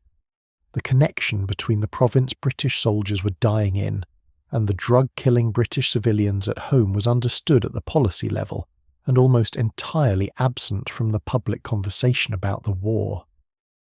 Noor Rahimi's cough had become something harder to ignore by 2015. He was 64 years old, and the chest infection that Fatima had pressed her palm against 6 winters earlier had never fully resolved. It had subsided, returned, subsided again, each cycle leaving something that hadn't been there before. His breathing was audible now when he climbed the slight rise from the lower field to the compound. He stopped twice on that short walk to let the pressure in his chest ease. He did not stop farming. There was no mechanism by which he could stop farming and the household continue to function. Yusuf had taken over the primary coordination of the plot and the consolidation network, which had expanded from 11 farms to 18 over the previous decade. He watched his father work the rows at harvest and said nothing about the pauses, the shortened breath, the way Noor's hands moved more slowly than they once had. The field was the thing that held the family together. Questioning whether Noor should be in it was not a conversation either of them could afford to have. In the evenings, Noor sat against the compound wall facing west, where the light lasted longest. He had been sitting in that spot for 40 years. The view was unchanged, the flat fields, the distant line of the river, the mountains beyond that he had never crossed. The poppy had funded the compound's repair twice. It had paid for Yusuf's education through the local madrasa. It had covered the costs of Fatima's medical treatment when she had needed it, and would cover his own if he ever reached the clinic. He held no abstractions about the crop. It was not a symbol of anything. It was what grew. The final years of significant American military presence in Afghanistan produced a counter-narcotics landscape of almost perfect institutional incoherence. In 2017, the US military was authorized to directly target drug facilities, refineries, storage compounds, trafficking networks, under a revised legal framework that finally acknowledged what DEA analysts had been arguing for years, that the drug trade and the insurgency were financially unified. American aircraft struck Taliban-linked drug labs in Helmand. The strikes destroyed product and infrastructure. New labs opened within weeks in different locations. The processing knowledge was distributed across hundreds of operators. There was no single facility whose destruction could interrupt the system. The US Special Inspector General for Afghanistan Reconstruction, an independent oversight body that had been publishing quarterly reports on the war since 2008, released a special report on counter-narcotics in 2018 that compiled 20 years of program data into a single document. The conclusions were stated without diplomatic hedging. Of the major counter-narcotics programs funded by the United States, alternative development, eradication, interdiction, justice sector reform, none had achieved their stated objectives. The combined cost, $9 billion over 17 years. The report noted that in 2017, the year the cost was tallied, Afghanistan had produced more opium than in any previous year on record. Nur Rahimi died in April 2018. The month of his death was the harvest month. The fields around his compound were in full bloom, the pink and white flowers heavy in the morning air, the latex beginning its slow bleed from the cuts that Yusuf and a hired hand were making in the rows while Nur lay inside.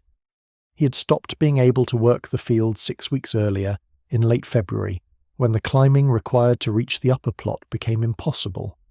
He sat instead at the compound entrance, where he could see the lower field. He died on a Tuesday at midday, with the smell of poppy latex in the air. The same smell that had been the background note of every April of his adult life. Yusuf was in the field when it happened. Fatima was with him. He was 67 years old. The burial was the same afternoon, in the village cemetery, in the ground 50 meters from where his father Karim was buried. The grave was dug by neighbors and Yusuf together, in the dry earth, quickly, in the way that burials happen in places without refrigeration. Yusuf recited what he knew of the prayer. The other men stood. The field was still in bloom. The harvest did not pause. Yusuf was 43 years old the spring his father died. He stood at the grave for a long time after the other men had left, not in grief's theatrical form, but in the stillness of someone trying to hold the full shape of something that kept shifting when he looked directly at it. His father had farmed this land for 36 years, had scored these capsules, collected this paste, paid this tithe to whoever was collecting it that season, had fed his family, repaired his compound, buried his own father from the proceeds of a crop that was simultaneously the engine of a global drug trade, a Taliban revenue source, an American policy failure, and the reason that somewhere in a London flat or a Tehran apartment or a Moscow stairwell, someone was dying in a way that connected, through a chain of transactions too long to trace, back to this field, this soil, this specific bend in the Helmand River. Nur had never thought about that chain. He had thought about the field. Yusuf thought about the chain. He had been thinking about it for years, and standing at his father's grave in April 2018, with the record harvest blooming 20 meters away, He understood that the thinking had never produced a single actionable alternative. The American withdrawal was already being discussed in the news that reached Helmand. The troop numbers were declining. The counter-narcotics infrastructure, the advisors, the programs, the funding, was thinning. Something was ending. What came after it was not yet visible. But Yusuf had lived long enough in this particular landscape to know that the thing coming next would not be simple and would not be clean and would almost certainly involve the field. He was right, but not in the way he expected. Kabul fell on a Sunday, August 15th, 2021. The Afghan government, which the United States had spent 20 years and $2 trillion building, lasted approximately 11 days after the last significant American combat forces repositioned to the airport. President Ashraf Ghani left the country with bags reported to contain enough cash to fill a car.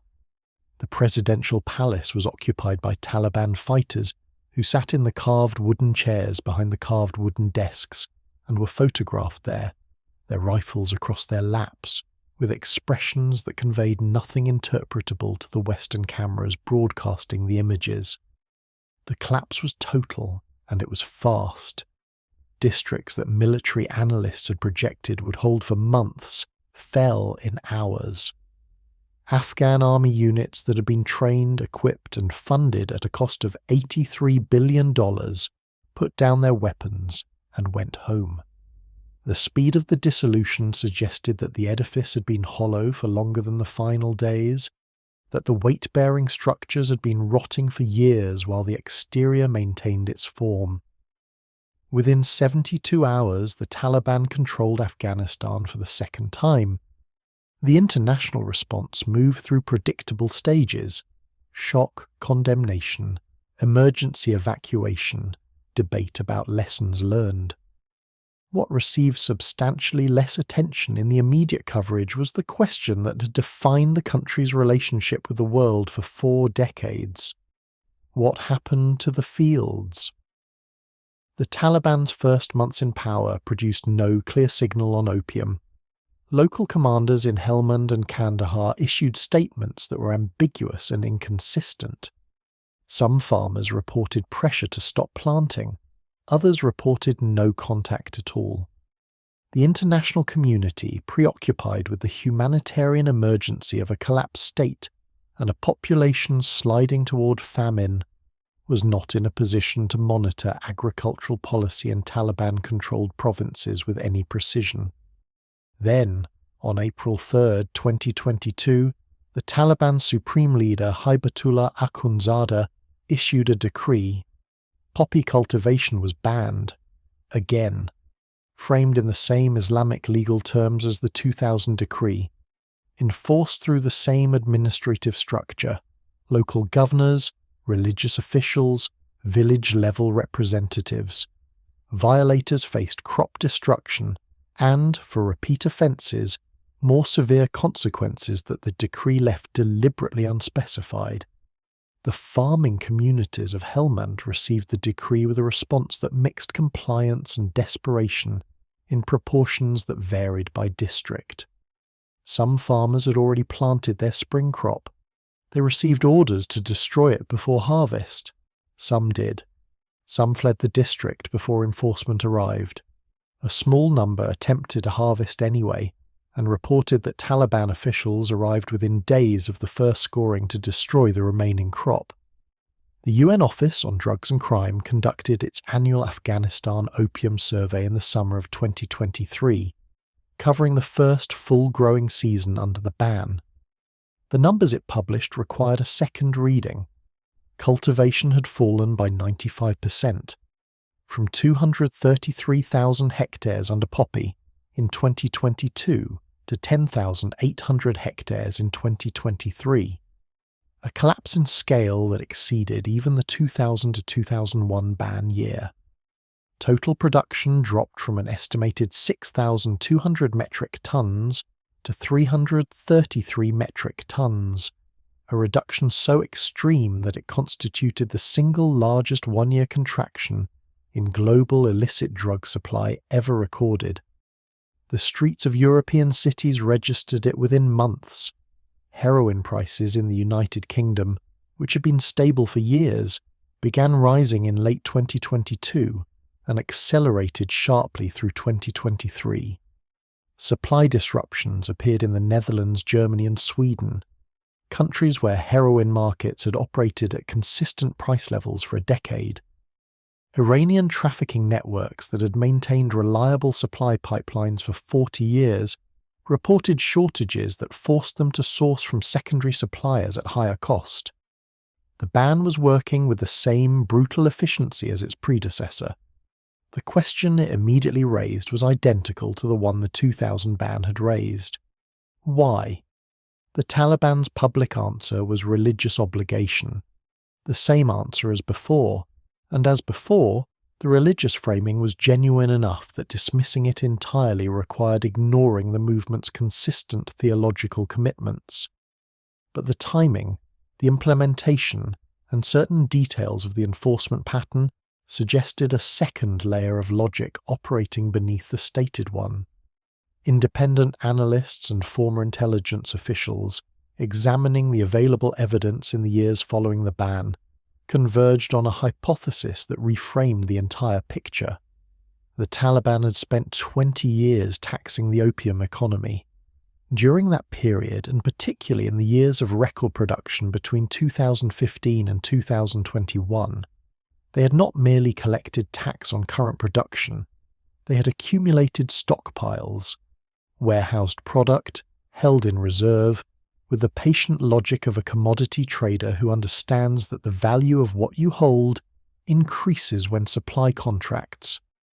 The stockpile estimates that circulated among European drug enforcement agencies in 2023 were imprecise but directionally consistent. The Taliban and affiliated networks held somewhere between 1 and 3 years of supply in reserve at the time the ban was announced. The ban removed new production from the market while those reserves remained available for controlled release. The result? A supply shock that drove prices upward globally, while Taliban-connected networks held the product whose price was rising, was the functional equivalent of a market corner, a cartel banning its own product to increase the value of its existing inventory. The mechanism was not unprecedented in commodity markets. It had never before been executed at the scale of a national government controlling 90% of global supply. Whether the Taliban leadership planned this outcome from the beginning, or whether the religious ban and the financial calculation arrived at the same decision through separate reasoning, was not knowable from available evidence. What was knowable was the effect. In 2023, while Afghan farmers planted wheat on fields that had grown poppy for decades, the price of Afghan heroin on European wholesale markets rose by an estimated 40%. The farmers received none of that price increase. They had no crop to sell. Yusuf Rahimi was 47 years old when the ban arrived in his district in the spring of 2022. He had known something was coming. The decree had been discussed in the weeks before it was formally issued. Rumours that moved through the district's informal information networks with the speed that important things always moved in places where official communication was unreliable. When the local Taliban representative arrived to announce the formal prohibition, Yusuf had already done the calculation 3 times and reached the same answer each time. He had no viable alternative. His consolidation network had dissolved within months of the Taliban takeover in 2021, not because of the ban, which hadn't yet arrived, but because the change in authority structure had disrupted the relationships and arrangements that made the network function. Several of the farmers he worked with had left the district. One had joined the Taliban administration. The informal commercial infrastructure that Yusuf had spent 15 years building was gone before the ban gave it a formal reason to stop existing. He planted wheat in the spring of 2022. The yield was poor, not catastrophically, but significantly below what the family needed. The irrigation infrastructure in his area, which had received periodic maintenance from NGO programs operating under the previous government, was now maintained by nobody. A section of the main channel serving his lower field had developed a breach that reduced water pressure to the point where the far end of the plot received less than half its required flow. He repaired the breach himself, with materials he paid for, over 3 days of physical work that left his hands cut from the concrete and his back rigid for a week afterward. The repair held through the summer. The wheat grew. The yield at harvest was enough to cover food for 9 months, which meant 3 months of shortfall before the next harvest. He sold 2 of the family's 3 goats to cover the gap. The $9 billion that the United States had spent on counter-narcotics in Afghanistan had built, in the physical landscape of Helmand, almost nothing that persisted after the withdrawal. The alternative livelihood programs had distributed wheat seed, saffron cultivation kits, pomegranate saplings, and agricultural training to farmers across the province. Some of the saffron projects had shown genuine promise. Saffron generated higher per-acre income than poppy in ideal conditions and was legal. The infrastructure required to sustain them, cold storage, processing facilities, export connections, stable road access to markets, had been funded through international programs that ended when the programs ended. By 2022, the saffron cooperatives that had been cited in counter-narcotics, progress reports as model alternative livelihood projects were largely non-functional. The processing equipment had broken down, the export contracts had lapsed, the technical advisors had left. What remained was the knowledge that saffron could grow in Helmand soil, which was genuinely useful information in a context where everything else required to make that knowledge actionable had been removed. The alternative development programs had been designed to last as long as the international presence lasted. When the presence ended, the programs ended. The poppy economy had no such dependency. It predated the presence and continued after it. In Tehran, in the spring of 2023, Iranian drug enforcement officials watching the supply disruption unfold noted something that ran counter to their expectations. The heroin shortage was creating a substitution effect. Users unable to access affordable heroin were shifting to synthetic opioids, particularly tramadol and fentanyl analogues, manufactured in regional laboratories that had been scaling up for years in anticipation of precisely this kind of supply disruption. The substitution was in many ways more dangerous than the original supply. Synthetic opioids at street-level concentrations were less predictable in potency, more likely to produce overdose, and more difficult to treat because they responded differently to standard reversal medications. The Afghan ban had reduced one form of harm. It had accelerated the development of a replacement harm that operated outside any of the enforcement and interdiction infrastructure built around Afghan heroin specifically. The machine adapted. It always adapted. In Moscow, in London, in Rotterdam, the wholesale markets for opiates were reconfiguring around the supply gap with a speed that reflected decades of accumulated trafficking infrastructure, looking for new products to move through existing channels. The channels were durable. They had been built over 40 years, tested against every interdiction effort thrown at them, optimized through thousands of enforcement encounters. Changing the product moving through them was operationally straightforward. The Afghan ban had disrupted the supply. It had not disrupted the demand. It had not disrupted the distribution infrastructure. It had not addressed any of the conditions, poverty, displacement, trauma, lack of treatment access, that sustained consumption. What it had done was create a price spike and a substitution dynamic that enforcement agencies in consumer countries were still mapping in real time. Yusuf Rahimi's wheat crop in the spring of 2023 was better than the previous year. The repaired irrigation channel held through the season. The yield covered 11 months of food requirements, closer to sustainable than the year before, but still requiring the sale of assets or the accumulation of debt to cover the gap. He had no debt, but the margin against accumulating it was thin. He was 48 years old. His mother Fatima now 71, lived with him. The compound that Noor had maintained for 40 years was his now. Its walls, its gate, its lower field, and the upper plot that required the climbing his father had stopped being able to do. He maintained it with the same patient attention that Noor had demonstrated, the same orientation toward the practical and immediate over the abstract and distant. But in the evenings, sitting against the west-facing wall where his father had sat, watching the light move off the flat fields, he turned the question over that had no clean answer. The poppy was gone, banned, for now, by an authority that had banned it once before, and then unbanned it, and then banned it again. The field that had grown, it was growing wheat. The wheat was not enough. The ban might hold for 3 years, it might hold for 5, it might collapse next spring if the economic pressure on the farming population reached a threshold the Taliban administration couldn't politically sustain. The stockpiles would thin eventually.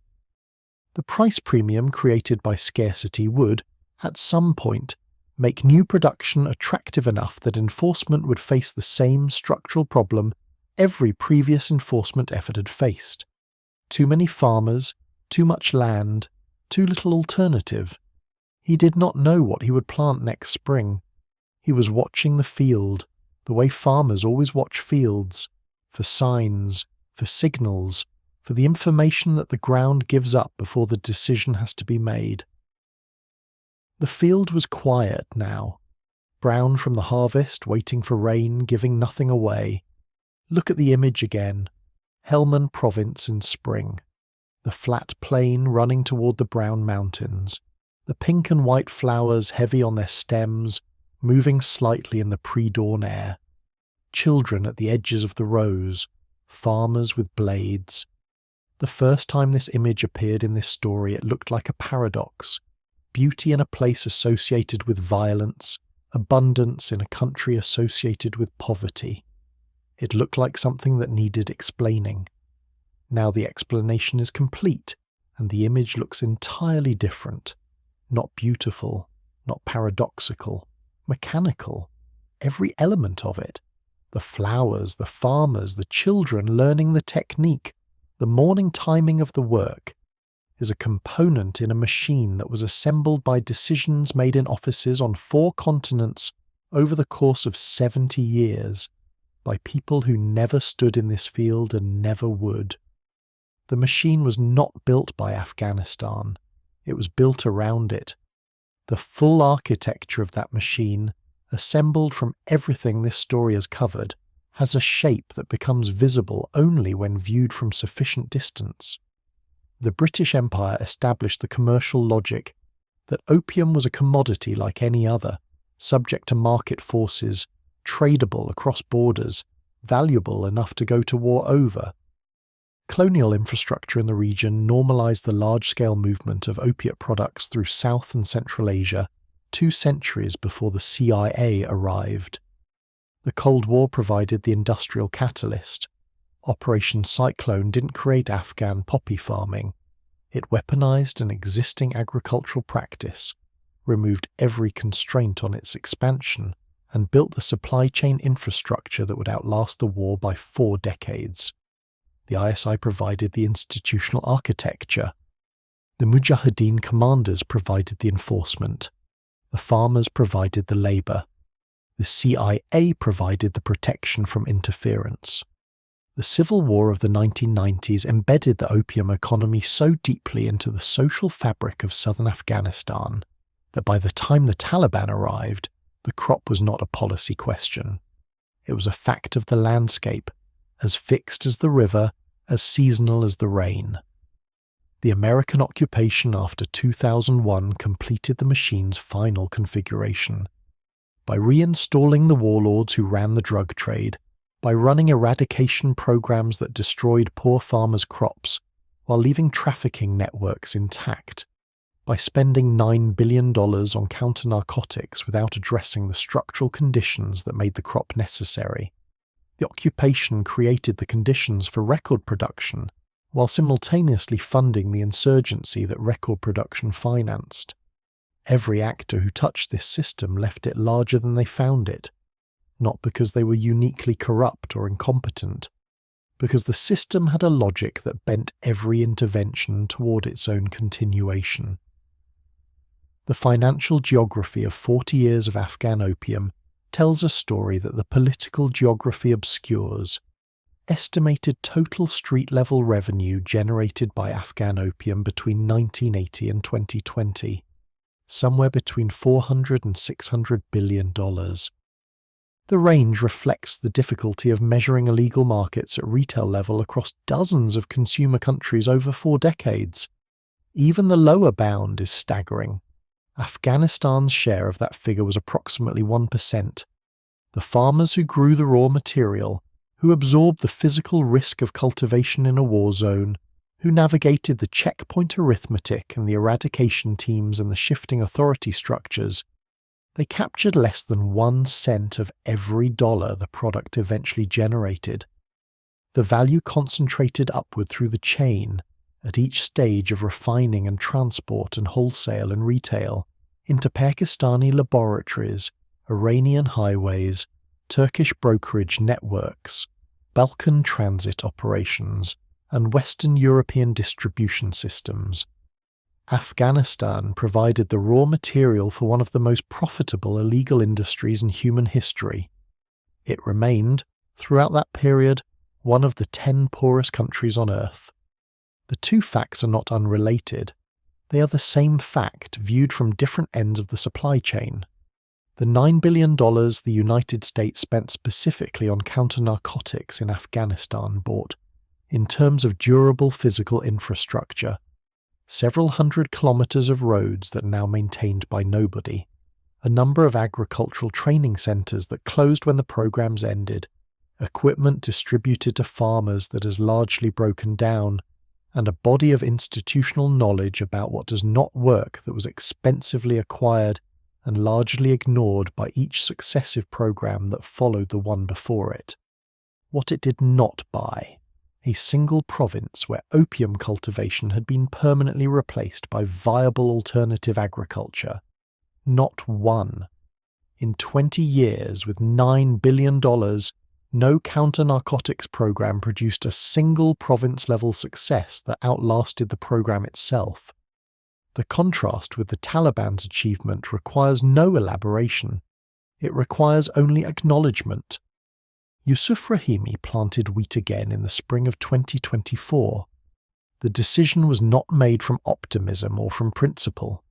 It was made from the absence of viable alternatives, which is the same arithmetic his father had applied in 1982 when he planted poppy on the dried wheat fields, and which is the arithmetic that has governed agricultural decision-making in Helmand for the entirety of this story. The crop you plant is the crop that has a buyer, a price, and a distribution system capable of reaching you in the place where you are. Wheat had a buyer, the local market. The price was low and variable. The distribution system was functional enough. The yield from his repaired field covered most of what the family needed. The gap was smaller than the previous year. Not closed, smaller. He sold 1 goat in December to cover the winter shortfall. He still had 1 goat remaining. He regarded this as progress of a sort. The field that his grandfather Karim had planted in wheat, that his father Noor had converted to poppy in 1982, that had grown the same crop through Soviet occupation and civil war, and Taliban governance and American occupation and Taliban return. That field was in wheat for the 3rd consecutive year. The soil was unchanged. The water from the repaired channel reached the far end of the plot adequately. The seeds were the same variety that Helmand extension workers had distributed during the final years of the international mission, before the mission ended. Whether the field would still be in wheat next spring was a question Yusuf held without attempting to answer it. The answer depended on factors outside his control: the ban's durability, the economic pressure on surrounding farming families, the Taliban administration's capacity to sustain enforcement against a farming population with no alternative income, the price of wheat relative to what poppy would offer, if the ban lifted. All of those factors were moving. None of them had resolved. In European wholesale heroin markets in early 2024, price levels were running at roughly double their pre-ban baseline. Supply remained constrained. The substitution towards synthetic opioids was accelerating in ways that consumer country health systems were struggling to track, because synthetic opioid supply chains were more diffuse, more adaptable, and harder to monitor than the Afghan heroin supply chain that enforcement infrastructure had spent decades mapping. The enforcement agencies that had built their entire interdiction architecture around Afghan heroin, the routes, the source country relationships, the profiling of courier networks, the financial intelligence tracking Opium proceeds, were watching their expertise become partially obsolete in real time. The new supply chain ran through online markets, through postal services, through chemical precursor networks in East Asia, through distribution nodes in Eastern Europe. It had no Helmand. It had no single geography to pressure, no farming population to offer alternatives to, no field that could be eradicated. The Taliban ban had, in this narrow sense, achieved something that no previous intervention had. It had disrupted the Afghan heroin supply chain severely enough to force adaptation. The adaptation was not toward sobriety. It was toward something harder to address. The question that runs through this entire story: how did every world power that touched Afghanistan end up feeding the machine they swore to destroy? Has an answer now. They fed it because the machine was not located where they were looking. They looked at the fields and saw a drug problem. The fields were not the problem. The fields were the surface, the visible, photographable, eradicable surface of a system whose actual structure was economic, political, and infrastructural. The real machine was the destroyed irrigation that made wheat unviable. The real machine was the supply chain that moved value from the farmer to the consumer without allowing any of it to pool in Afghanistan. The real machine was the institutional incentive that made every foreign power, the CIA funding Mujahideen, the ISI managing their own strategic assets, the Americans protecting warlord allies, the Taliban taxing for insurgent revenue, choose the short-term operational benefit of tolerating the trade over the long-term cost of dismantling it. Every actor made a rational choice within their own framework. The accumulation of rational choices produced an irrational outcome. That is not a paradox unique to Afghanistan. It is a structural feature of systems where the costs are distributed across populations and the benefits are concentrated in institutions. The Taliban's ban is now in its third year. The stockpiles accumulated during the years of record production are thinning, not depleted but measurably reduced, as evidenced by the gradual upward drift in wholesale prices that drug monitoring agencies track in European markets. At current depletion rates, analysts estimate that the price premium created by the ban will peak sometime in the next 1 to 3 years, after which the economic pressure to resume cultivation will intensify. Whether the ban holds at that point depends on whether the Taliban administration's religious and political commitment to the prohibition outweighs the economic pressure from a farming population that has few alternatives and a memory less than 3 years old of what the poppy paid. It depends on whether the international community, which has largely refused to engage with the Taliban government on any level, can find some mechanism for providing alternative livelihood support to Helmand farmers without that support being construed as recognition of the regime. It depends on what Yusuf Rahimi and the hundreds of thousands of farmers like him decide to plant when the calculation shifts. In the village cemetery in central Helmand, in the dry ground on the northern edge of the settlement, Noor Rahimi's grave is marked with a simple stone. No inscription. The stone is the same brown-grey as every other stone in the ground around it. His father Karim is buried 15 metres away. They spent their entire lives within sight of each other's eventual resting places, farming the same strip of land, growing what grew, surviving what came. Nor farmed poppy for 35 years. He never travelled beyond Helmand province. He never met an American, a Soviet, a Pakistani intelligence officer, or a European drug enforcement agent. He never saw a refinery, a shipping container, a wholesale market, or a street transaction. He held a blade and scored a capsule and collected the paste and sold it to whoever was buying that season. The machine that his labour fed generated hundreds of billions of dollars. He died with one field, one repaired compound, and a son who was still trying to find a way to make wheat work on soil that had grown poppy for 35 years. The field is still there.